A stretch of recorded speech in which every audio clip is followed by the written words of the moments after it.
मैं विजय कुमार, हिंदी शिक्षक, बाल विद्या निकेतन मसौढ़ी से बोल रहा हूँ और 10वीं कक्षा की तमाम विद्यार्थियों को हमारी हार्दिक शुभकामनाएं। सबका स्वागत है इस वर्ग में। पुस्तक आरंभ करने के पहले हम लोग सामान्य चर्चा कर लें कि 10वीं कक्षा की जो पाठ्य पुस्तक है उससे हमारे विद्यार्थी परिचित हैं। 2 पुस्तकें हैं।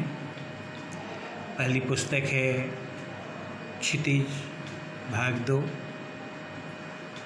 और एक दूसरी पुस्तक है कृतिका भाग 2। तो हम पहले क्षितिज की ओर आप लोग को ले चलते हैं। तो क्षितिज के बारे में आप लोग जानते हैं कि पुस्तक के 2 खंड 9वीं कक्षा में भी विद्यार्थी पढ़ चुके हैं।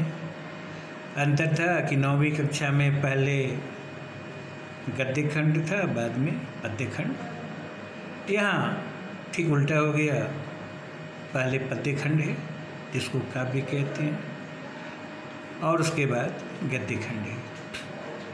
तो हमारी कोशिश ये रहेगी कि पहले मैं काव्य खंड यानी पद्य को समाप्त कर दूं, उसके बाद गद्य की ओर चलूँगा, क्योंकि ऐसे भी पाठकों को ज़्यादा कठिनाई पद्य में, कविता में ही होती। इसका मतलब ये नहीं है कि मैं उसको छोड़ दूँगा, पहले पद्य को लेकर मैं चलता हूँ। तो सभी विद्यार्थी का पुनः स्वागत है और हम चलते हैं क्षितिज पुस्तक में। तो पहला पाठ सूरदास का है। सूरदास के यहाँ पद दिए गए हैं और वे पद जो हैं वो खरी बोली हिंदी में नहीं, ब्रज भाषा में। तो सबसे पहले सूरदास के संबंध में हम लोग जानकारी प्राप्त करते हैं। सूरदास कौन थे, कहाँ जन्म हुआ था और इनकी जो मुख्य रचनाएं हैं उस पर नज़र डालते हुए फिर हम आएंगे कि इस पाठ्य पुस्तक में जो उनके पद संकलित हैं तो किस पद में किस बात की चर्चा की गई है।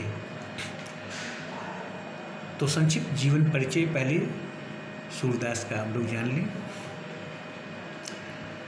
सूरदास भक्ति काल के महत्वपूर्ण कवि माने जाते हैं और भक्ति काल की सीमा रेखा संवत 1050 से 1375 तक की है। तो भक्ति काल की 2 धाराएं चली या 2 शाखाएं, एक सगुण भक्ति, दूसरी निर्गुण भक्ति। तो सगुण भक्ति की भी 2 धाराएं होंगी, एक राम भक्ति शाखा, एक कृष्ण भक्ति शाखा। निर्गुण की भी 2 शाखाएं होंगी, ज्ञान मार्गी शाखा और प्रेम मार्गी शाखा। तो सगुण भक्ति की जो 2 शाखाएं हुई, राम भक्ति और कृष्ण भक्ति। तो राम भक्ति शाखा के प्रबल समर्थक हो गए गोस्वामी तुलसीदास।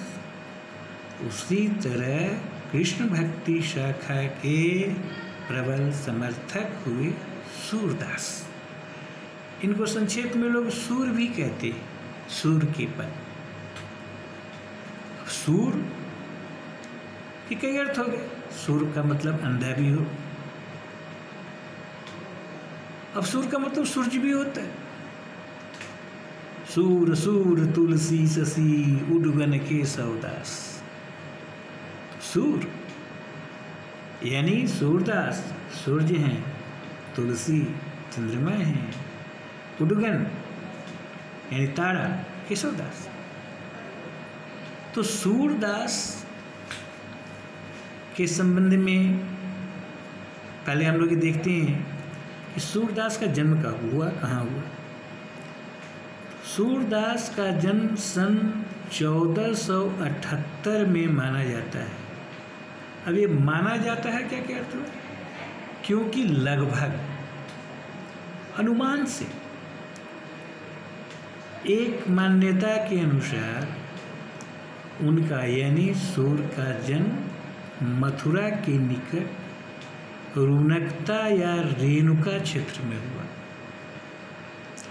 जबकि दूसरी मान्यता के अनुसार उनका जन्म स्थान दिल्ली के पास सीही माना जाता है। मतलब कुछ विद्वान मानते हैं कि सूरदास का जन्म मथुरा के निकट रुनकता एक क्षेत्र है जिसको रेणुका भी कहते हैं, तो वहीं जन्म हुआ। लेकिन एक मान्यता यह भी है कि उनका जन्म स्थान दिल्ली के पास एक सीही जगह है, लोग उसको मानते हैं। खैर हमें इस विवाद में नहीं पड़ना, हमें तो सूरदास और उनकी रचनाओं का लाभ उठाना है। तो महाप्रभु वल्लभाचार्य के शिष्य सूरदास अष्टछाप के कवियों में सर्वाधिक प्रसिद्ध है। अब यहाँ यह शब्द ध्यातव्य है, ध्यान देने योग्य एक शब्द आ गया यहाँ, अष्टछाप और वल्लभाचार्य। तो वल्लभाचार्य जो हैं वो गुरु का नाम है, सूरदास के गुरु थे। तो वल्लभाचार्य ने 8 कवियों का एक समूह बनाया। अष्ट का मतलब 8। अब 8 कवि का जो समूह बना उसमें नंददास, परमानंद दास, चित स्वामी, गोविंद स्वामी लोग भी शामिल थे, लेकिन सबसे ऊपर स्थान सूरदास का था।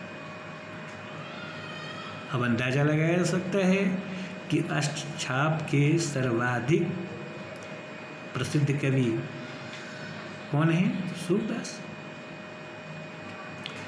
वे यानी सूरदास मथुरा और वृंदावन के बीच गौ घाट पर रहते थे और श्रीनाथ जी के मंदिर में भजन कीर्तन करते थे।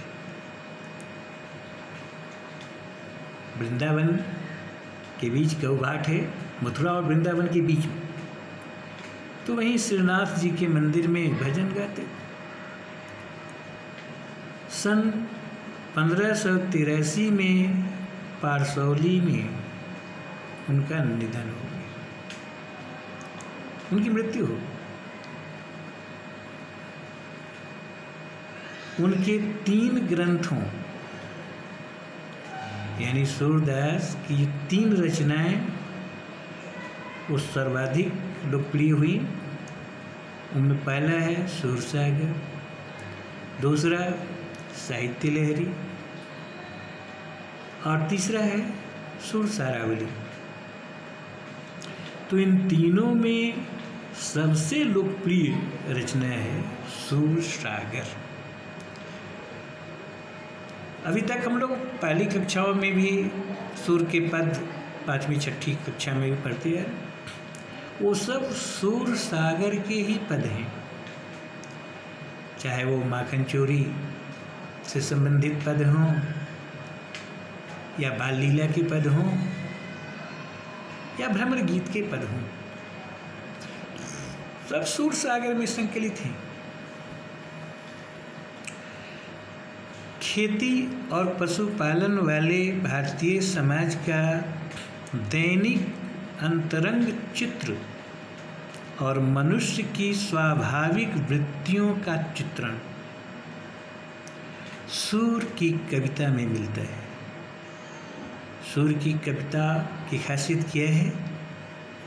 तो पहली बात कि खेती करने वाले कृषक हों या मजदूर हों, पशु पालने वाले हों, यानी भारतीय समाज का कोई भी अंग हो,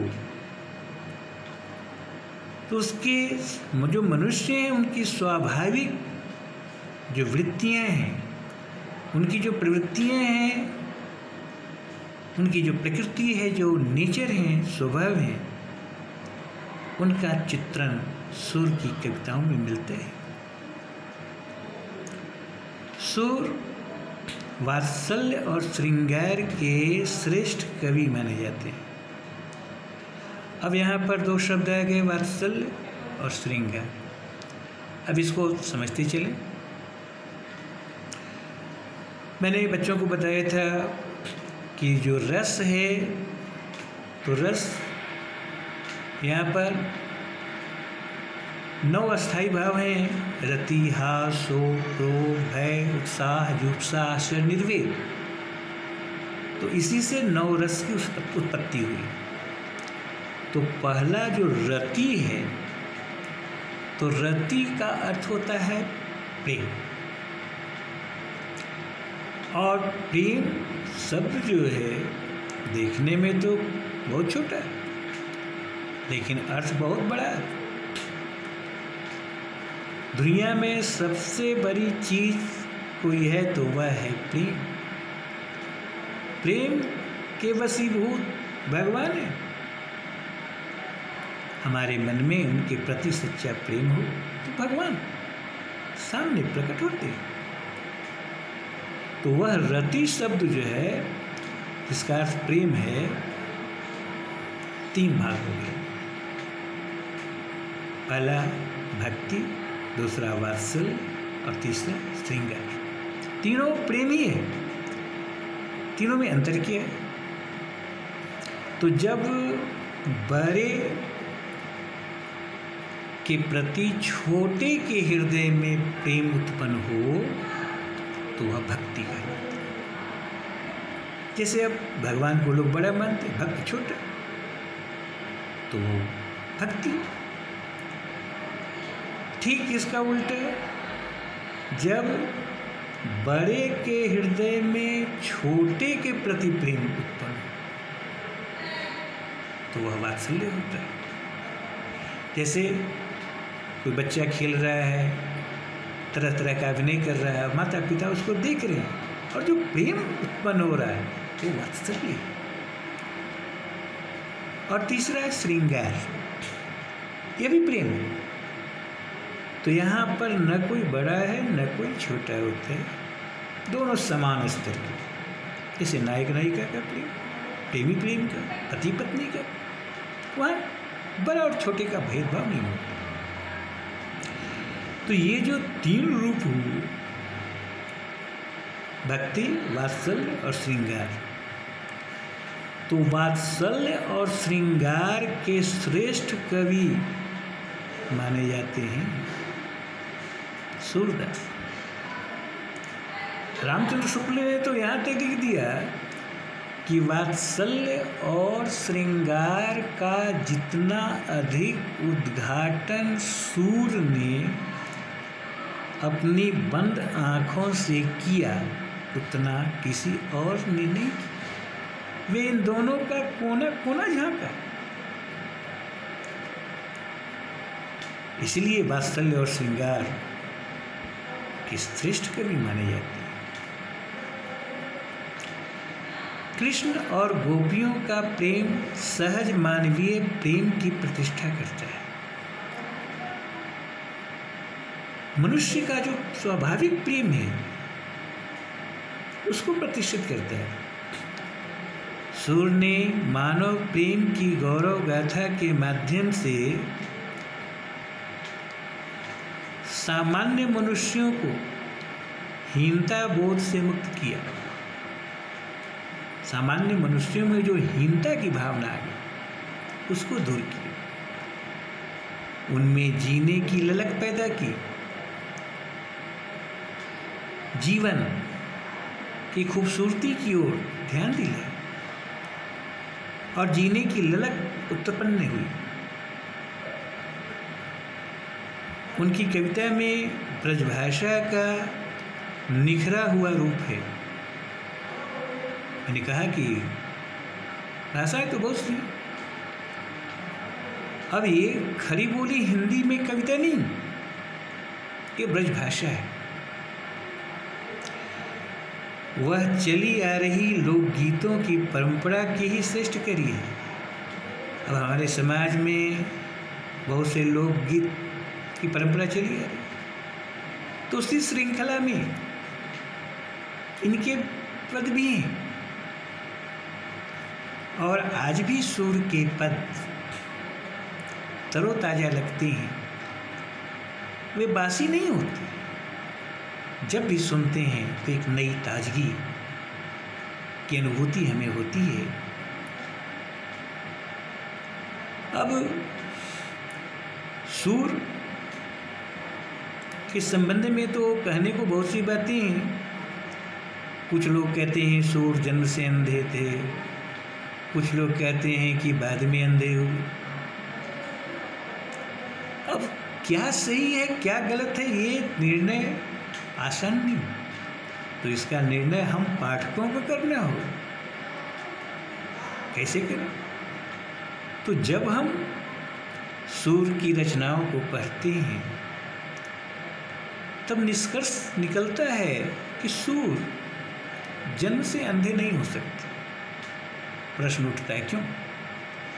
इसलिए कि जो व्यक्ति जन्मांध होगा, जन्म से अंधा होगा, जिस व्यक्ति ने कभी किसी बालक को देखा नहीं, बालक की कौन कौन सी हरकतें हैं, वो क्या क्या करता है, अपने से बड़ों का अनुकरण करता है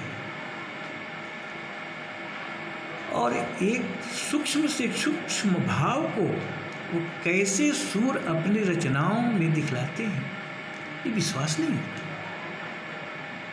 जैसे कृष्ण पालने में सो रहे, कब हूँ पलक हरी मूंद लेते हैं, कब हूँ अधर फर का। अब कभी छोटा बच्चा देखा होगा, कभी पलकें उसकी बंद होती हैं, कभी होठ खुलते हैं, कभी बंद होते हैं। तो यह जो सूक्ष्मता है वो बिना देखे हुए कैसे संभव हो सकता है? अब यशोदा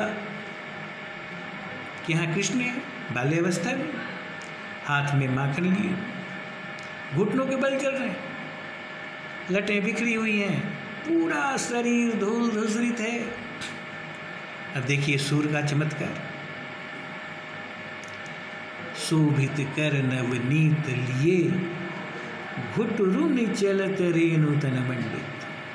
हाथ में कर्म ने हाथ, नवनीत मतलब मक्खन, हाथ में मक्खन लिए सुशोभित हो, घुटनों को बल चल रहे, पूरा शरीर धूल धूसरित है, लटें बिखरी हुई हैं और मुंह मानो कमल है। लट लट कनी मनु मत मधुपगन मादक मधुप, यानी वे भौरे की तरह जो लटे हैं वो मानो कृष्ण के कमल के समान जो मुख है उसका रसपान करना चाह रहे। क्या सुंदर भाव है। अब सूर ने यदि देखा ही नहीं तो इतना सूक्ष्म वर्णन किया कैसे? विश्वास नहीं होता। शोभित कर नवनीत लिए, शोभित कर नवनीत लिए, घुटरुन चलत रेणु तन मंडित, मुख दधि लेप किए, शोभित कर नवनीत लिए। अब इतना सूक्ष्म वर्णन केवल सूर ही कर सकती है। कितनी सादृश्यता है, लगता है कि हमारी आंखों के सामने वह नन्हा सा कृष्ण हाथों में माखन लिए घुटनों के बल रेंगता हुआ मेरे सामने आ। यह है सूर की अलौकिक दृष्टि। सूर भक्त कवि थे, वे गाते थे। कुछ विद्यार्थियों के मन में ये प्रश्न उठता हुआ कि जब वे अंधे थे तो लिखते कैसे? उस समय तो ब्रेल लिपि भी नहीं थी। तो इसका उत्तर है प्यारे कि वे भक्त थे, वे गाते थे। जैसे लोग गाना गाता है, भक्ति गीत गाते थे और उनके शिष्य लिपिबद्ध करते थे। अब सूर के संबंध में कहने को तो बहुत सी बातें हैं। अब हम लोग चलते हैं कि जो पद हैं उस पर उसके मुख्य बिंदु क्या हैं।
यहाँ सूरसागर के भ्रमर गीत से 4 पद लिए गए हैं। कृष्ण ने मथुरा जाने के बाद स्वयं न लौटकर उद्धव के जरिए गोपियों के पास संदेश भेजा था। सूरसागर जो सूर की महत्वपूर्ण रचना है, तो वहाँ भ्रमर गीत उसमें एक प्रसंग है, तो उसी से 4 पद लिए गए हैं। कृष्ण ने मथुरा जाने के बाद क्या किया? खुद तो लौटे नहीं, और उद्धव जो उनके मित्र थे उसके जरिए गोपियों के पास संदेश भेजा। तो उद्धव ने निर्गुण ब्रह्म एवं योग का उपदेश देकर गोपियों की विरह वेदना को शांत करने का प्रयास किया। अब गोपियों की जो विरह वेदना थी, वेदना मतलब अब श्रृंगार के 2 पक्ष हो गए, एक संजोग और एक वियोग। तो संजोग श्रृंगार में क्या होता है? नायक नायिका साथ होती है, और वियोग में अलगाव हो जाता है। तो कृष्ण तो चले गए मथुरा, कई दिन बीत गए, वे है नहीं। तो उद्धव जो उनके सखा थे, परम ज्ञानी, तो उनको भेजा कि ब्रह्म और योग का उपदेश गोपियों को दो। गोपियां ज्ञान मार्ग की बजाय प्रेम मार्ग को पसंद करती थी। ज्ञान मार्ग बहुत कठिन लगता था, तो प्रेम के रास्ते पर चलकर ईश्वर को प्राप्त करना चाहती थी। इस कारण उन्हें उद्धव का जो संदेश था वह बिल्कुल सूखा लगा, शुष्क लगा। वो शुष्क संदेश पसंद नहीं आया, और यह प्रसंग चल ही रहा था कि उसी समय एक भौरा वहाँ पर आ गया। अब यहीं से भ्रमर गीत उस प्रसंग का नाम पड़ गया। भ्रमर यानी भौरा। तो गोपियों ने भ्रमर के बहाने उद्धव पर व्यंग्य बाण छोड़े, तरह तरह के उलाहने दिए, व्यंग्य किए।